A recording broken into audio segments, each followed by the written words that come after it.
2014ರಲ್ಲಿ justice Pardiwala ಇವರ court ಮುಂದೆ ವಿಚಾರಣೆ ಬಂದಿತ್ತು. ರಾಜ್ಯ ಸರ್ಕಾರ ತನ್ನ ವಾದವನ್ನು ಈ ದರ್ಶನ್ ಮತ್ತು ಅವರ ಸಹಚರರಿಗೆ ಹೈಕೋರ್ಟ್ ಕೊಟ್ಟಂಥ ಬೇಲನ್ನು ರದ್ದು ಮಾಡಬೇಕಂತ ಸುಪ್ರೀಂ ಕೋರ್ಟ್ ಇವತ್ತು ಮನವಿ ಮಾಡಿಕೊಂಡಿದ್ದಾರೆ. ಅವರ ಮನವಿಯನ್ನು ಸುಪ್ರೀಂ ಕೋರ್ಟ್ ಇವತ್ತು ಎತ್ತಿ ಹಿಡಿದಿದೆ ಮತ್ತು ನೋಟಿಸನ್ನು ಮಾಡಿದೆ. ಇವತ್ತು ದರ್ಶನ್ ಮತ್ತು ಪವಿತ್ರಗೌಡ ಹಾಗೂ ಸಹಚರರಿಗೆ ನೋಟಿಸ್ ಸುಪ್ರೀಂ ಕೋರ್ಟಿಂದ ಹೋಗಿದೆ. ಅದಕ್ಕಾಗಿ ಅವರು ಇವತ್ತು ಅಂದರೆ ಇನ್ನುಳಿದ ಅಕಸ್ಮಾತ್ ಏನಾದರೂ ಯಾರಿಗಾದರೂ ಈ ಸಹಚರರಿಗೆ ಬೇಲ್ ಸಿಕ್ಕಿದ್ದಿಲ್ಲ ಅಂದರೆ ಅಲ್ಲಿ ಆ ಮೆರಿಟ್ ಅರ್ಹತೆಯನ್ನು ಹೈಕೋರ್ಟಲ್ಲಿ ಏನು ಫೈಂಡಿಂಗ್ಸ್ ಇದ್ದಾವೆ ಆ ಫೈಂಡಿಂಗ್ಸನ್ನು ಮಿಸ್ಯೂಸ್ ಮಾಡ್ಕೋಬಾರ್ದು ಅಂತ ಹೇಳಿದ್ದಾರೆ ಮತ್ತು ಎಲ್ಲರಿಗೂ ನೋಟಿಸ್ ಕೊಟ್ಟಿದ್ದಾರೆ.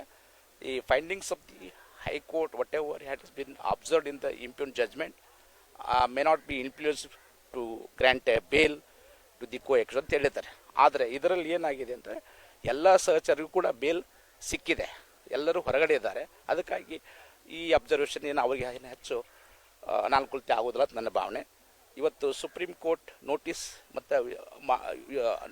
ಮಾಡಿದೆ. ಅವರು ಬಂದು ಎಲ್ಲರೂ ಹಾಜರಾಗಿ ತಮ್ಮ ವಾದವನ್ನು ಮಂಡಿಸಬೇಕು.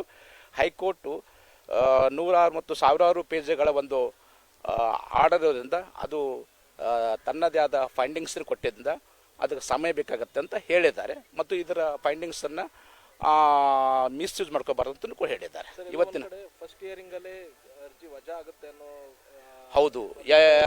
Bale actually bail is a rule, jail is an exception ಅಂತ ನಾವು ಈ ಜುಡಿಷರಿಯಲ್ಲಿ ಅಥವಾ ನ್ಯಾಯಾಂಗ ನಂಬಿಕೊಂಡ್ಬಂದಂಥದ್ದು.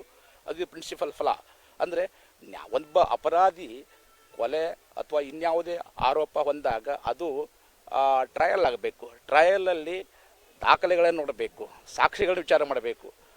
ಇದು ದಾಖಲೆ ಮತ್ತು ಸಾಕ್ಷಿಗಳ ವಿಚಾರಣೆ ಆದ ಮೇಲೆ ಅವನು ಕೊಲೆ ಆರೋಪಿ ಅಂತ ಪ್ರೂವ್ ಆದಾಗ ಮಾತ್ರ ಅವನು ಅಪರಾಧಿ ಅಂತ ಈ ಪ್ರಿನ್ಸಿಪಲ್ ಲಾ ಹೇಳುತ್ತೆ. ಅದರ ಪ್ರಕಾರ ಹೈಕೋರ್ಟು ಬೇಲ್ ಕೊಟ್ಟಿದೆ.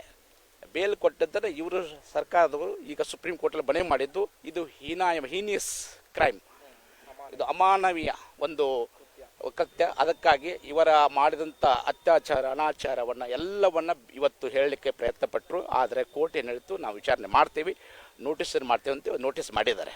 ಎಲ್ಲರಿಗೂ ನೋಟಿಸ್ ಹೋಗಿದೆ, ಸಹಚರರಿಗೆ ದರ್ಶನ್ ಪವಿತ್ರಗೌಡ ಎಲ್ಲರಿಗೂ ನೋಟಿಸ್ ಹೋಗಿದೆ.